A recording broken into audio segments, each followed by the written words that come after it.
بسم الله الرحمن الرحیم. السلام علیکم ورحمۃ الله وبرکاتہ. قدرمنو پروګرام ادبزار سره محمد علي جوهر تاسو په درانه خدمت کې حاضر دی. قدرمنو څنګه تاسو څنګه ویلو چې په دې پروګرام کې موږ بهر ونځو، تاسو خپل سټوډیو ستم ملګری را بلو، خو په دې حواله باندې نن تاسو سره یو ملګری شریکوم. زمونږ ملګری دی په دوبۍ کې عامر یوسفزی چې هغه تولاندې اوسیدونکی دی. هغه هلته کې خپله مزدوري کې محنت کوي. هغه موږ ته یو ریکارډینګ را لیږلی دی. صدام یو ملګری دی چې هغه تعلق دی د ګوهاټي چارباغ سره.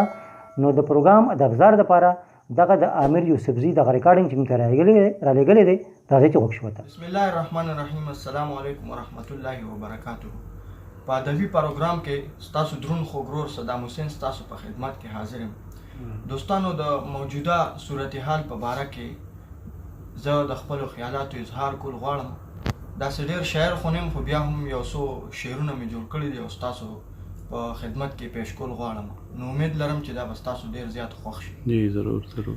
شعر ده چې عذاب دې راخور کړی پاکه خدایه په جهان کې، عذاب دې راخور کړی پاکه خدایه په جهان کې، او موږ وساتې د داسې لوی مرض نه په امان کې.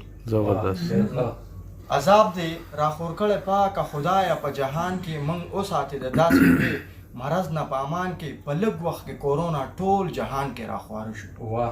په لږ وخت کې وایرس په ټول جهان کې راخواره شو. څه خلک یې کړمړه او څه پراته دي په زندان کې، او موږ وساتې د داسې لوی مرض نه په امان کې. زبردست.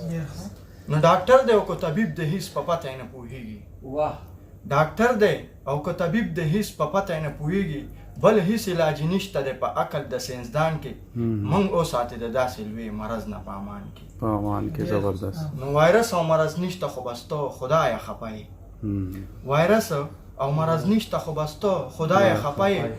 ګناه کوي هر وخت، تمیز نشته په انسان کې، او موږ وساتې د داسې لوی مرض نه په امان کې. نو صدام وایي ای خلکو پاک الله ته توجه شئ. صدام وایي ای خلکو پاک الله ته توجه شئ، کېدای شي چې ډېر پره کې زمونږ په دې ایمان کې، او موږ وساتې د داسې لوی مرض نه په امان کې. ډېر زبردست.